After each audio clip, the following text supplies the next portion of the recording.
The coronavirus pandemic is essentially reshaping every part of our lives. There has likely not been a more volatile time for consumer behavioral shifts in our lifetime. And that creates huge winners and losers. So I'm here to help you hopefully stay on the right side of that coin.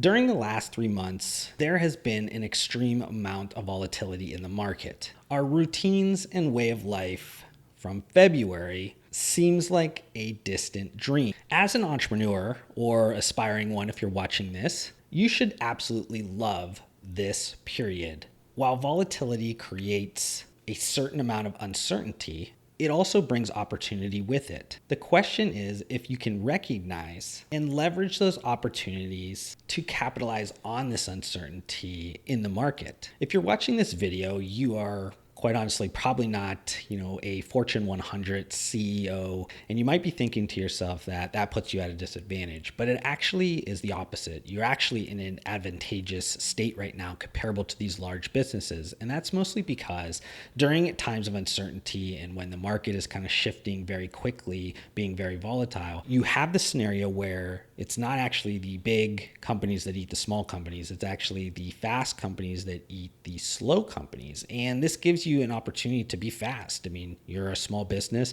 You can react on a dime and find opportunities where other people might be scared or too slow to actually find benefit from. So in this video, I'm going to highlight a collection of these consumer behavioral trends, kind of things, these massive things that are happening, and kind of break it down into what actual categories, product categories, or services, things like that are being impacted. What are the underlying drivers of the current growth? Like, why is it happening right now? What are the long-term considerations with this shift? Is there some opportunities that you can create businesses around to really take advantage of this time frame? The first trend that I want to talk about is this idea of do-it-yourself, fast-moving consumer goods. The impacted categories would be things like bulk ingredients, cooking devices, and kind of associated content creation. The underlying drivers here is that as consumers went into grocery stores over the last couple of months, you're not able to buy the products that you normally would like to. Your daily routines, your habits, your eating patterns have been interrupted, and that can either kind of continuously frustrate you until it gets back to normal, or you can adjust your way of living and actually start to create some of those products on your own with ingredients. So kind of adjusting from a consumer packaged good that's already done and actually creating it for what you would need, personalizing that, but making it yourself. And this is probably the only trend out of the 6 that I'm going to be talking about that actually moves us backwards and not necessarily forwards, because it's going to kind of bring us back to an earlier time. So on the device side, I'm not necessarily sure if that's where the future kind of goes here. I definitely think there's going to be things in the future that happen. You're seeing right now a ton of devices getting purchased, being bread making machines or some other kind of appliances, and those are going to continue. And I think that if you have some really good sourcing over in Asia that can get you whatever the next air fryer is as quick as possible to capitalize that in the short term quickly, hey, take advantage of it, do what you need to do.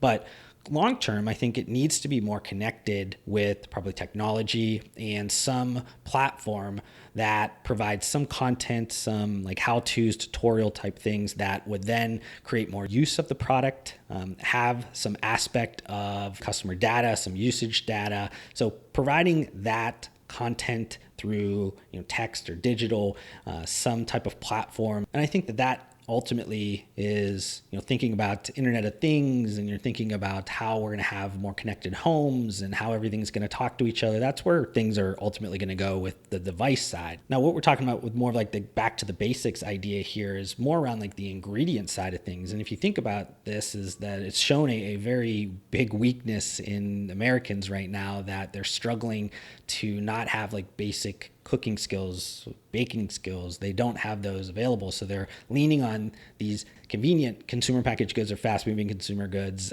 in a stronger way, but they're not available. The supply chains have been kind of pinched at this point. So then you're kind of reverting to, what do we do? You're not used to going kind of back to the basics. So I think because of that, I think people start to learn those skills again. They understand how important those skills are for your life.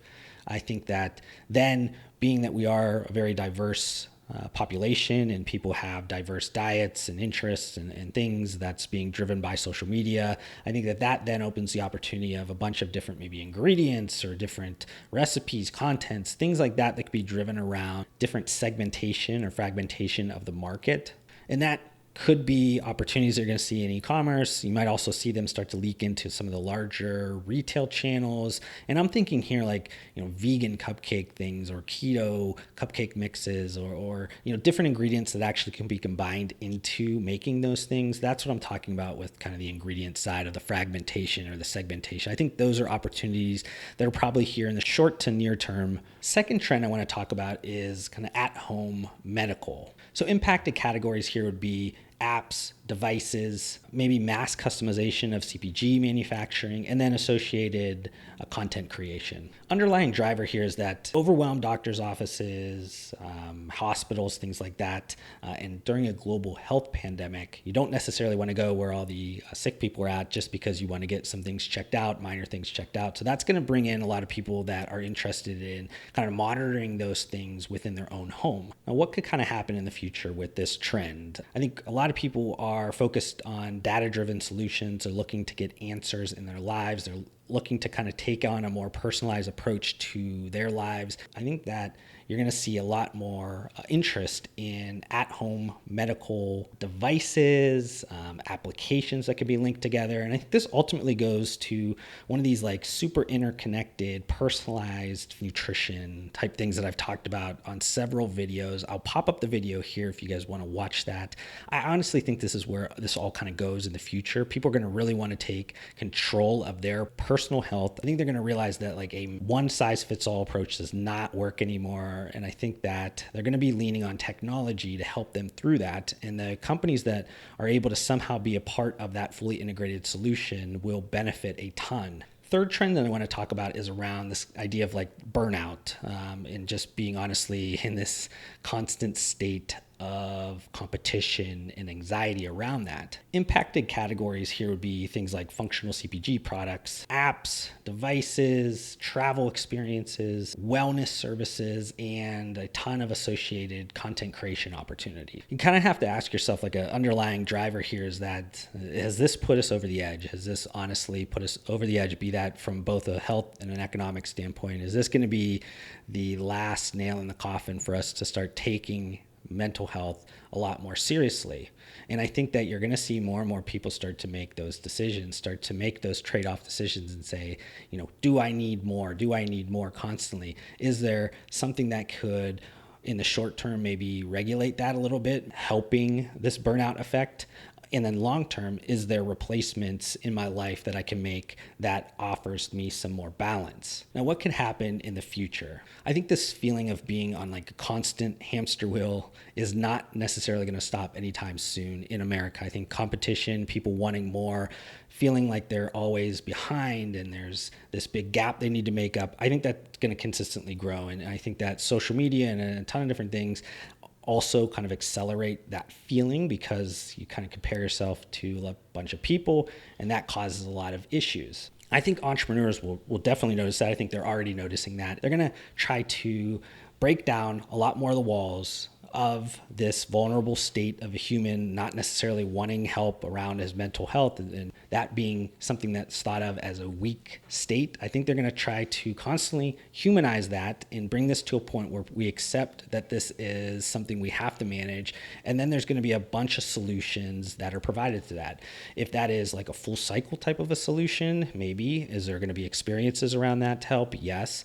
I think there's also just going to be an opportunity for every company, regardless of what they sell, if it's a service or a good, how do they make sure that their customers are not dealing with this kind of burnout effect? How do they make their lives a little bit better and coming up with a clever way to alleviate that? And if you've looked at ASMR on YouTube and you thought how odd of a trend that is, you're going to be really shocked when you start to see what this looks like from both a physical and a virtual reality world in the near future. Fourth trend I want to bring up here is just around like virtual experiences. Impacted categories here would be travel, gaming, all categories of entertainment. And honestly, if you think about this from a long-term perspective, every act of life will be affected.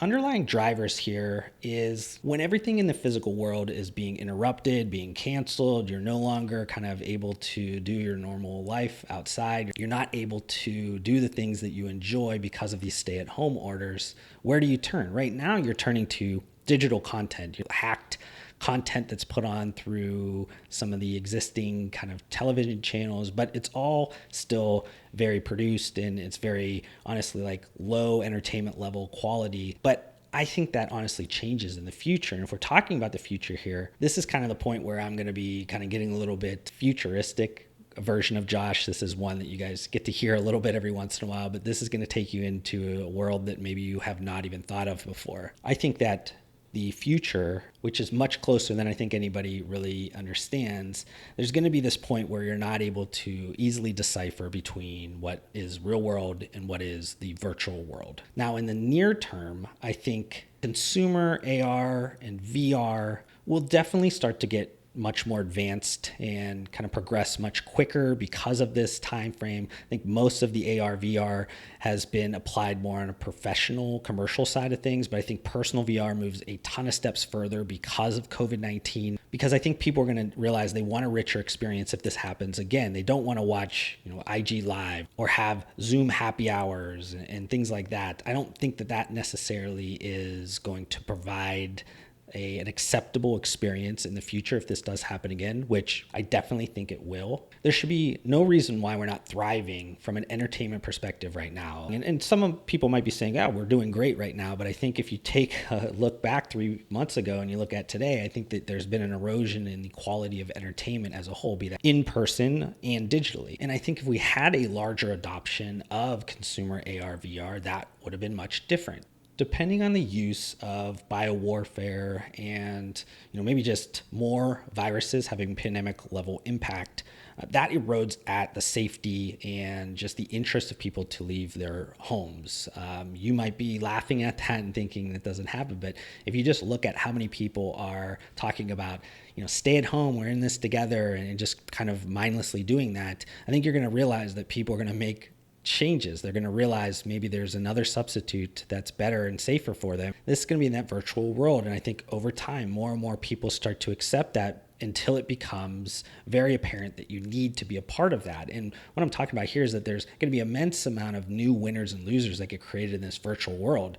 Just because you're a winner in the physical world does not mean you're going to be the winner in the virtual world. So that's companies, that's actual humans that acquire power based around their influence. That's also just creating these like virtual nation states that you get to this point of power, and that becomes this new land grab. And this is kind of walking down to the point where you're getting to this like crazy level of like, man, this is really super futuristic. I don't know if this is ever going to happen, but I honestly think that if I'm going to look back at this maybe 10 years from now, I'm excited to see how far we've progressed in this category. The fifth trend is around work from home. Impacted categories here would be, office equipment, different computer setups, different applications like software as a service, cybersecurity, and co-working situations. Now, underlying drivers here is that if you were asked to come back to work tomorrow and there wasn't really any universal testing and you didn't know who was sick and who wasn't sick, you look to your right, you look to your left, you don't really know, and you're jammed into this normal working environment that you were used to in cubicles, you would be not all that interested to go back to work. And that's the problem that everybody is trying to solve right now. And outside of that, people have gotten a taste of what it is to work from home, these flexible kind of relationships with work, and people have liked it. And I don't necessarily think that you're going to go back to everybody rushing to go back into their office because of that. So In the future, I think this moves into more of like this idea of maybe like a hybrid model where you do have companies that provide the opportunity to work from home and work from an office.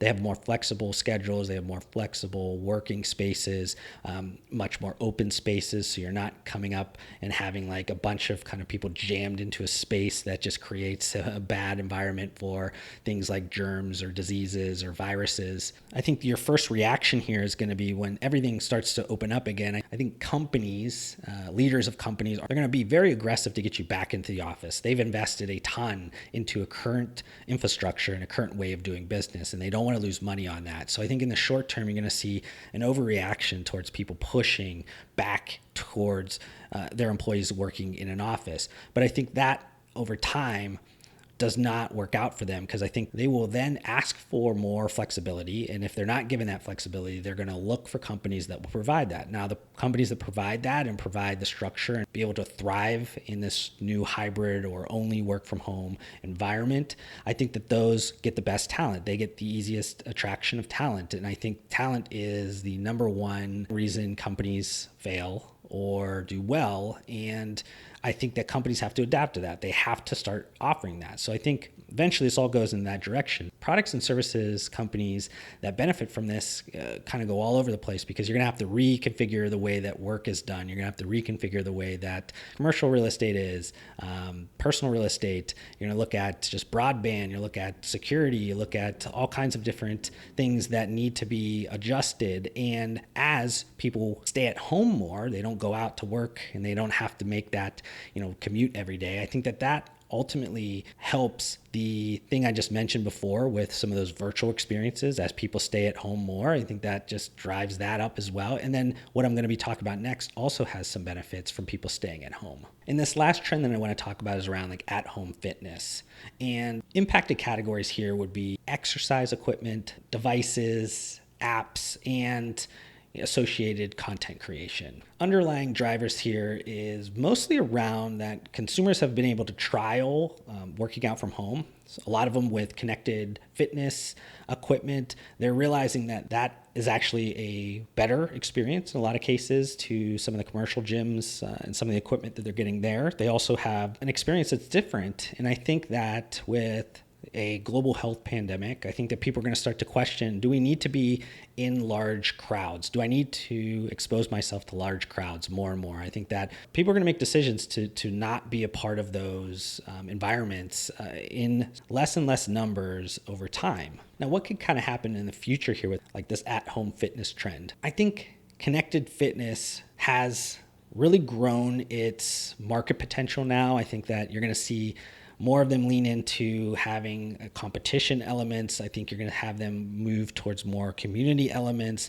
I think you're obviously already seeing a ton of things around data tracking and the ability to get actionable insights from that data. And I think that is a much different experience than you get at most commercial gyms. I mean, obviously there's things like Orange Theory Fitness or things like that do have elements of connected fitness in a physical location. But I think all that goes together with what I talked about during the at-home medical section, just kind of creating this fully integrated type of solution, taking personalization to a new level with your health, your fitness. But I also think you're going to see more of a gamification that happens with fitness. I think you're going to see some things like Pokemon Go, taking more of a fitness approach to that. I think people being able to get out, even during stay-at-home orders, to work out outside. I think that provides an opportunity for companies to attract people to get out and have a gamified type of an experience with fitness. And then I also think things that are happening with AR, VR gets extremely interesting when you're talking about the future of at-home fitness. Well, I hope you guys got some inspiration from those trends, kind of mega trends, and being able to maybe get some inspiration to break those things down into some possible businesses, some possible ideas. Maybe it helps you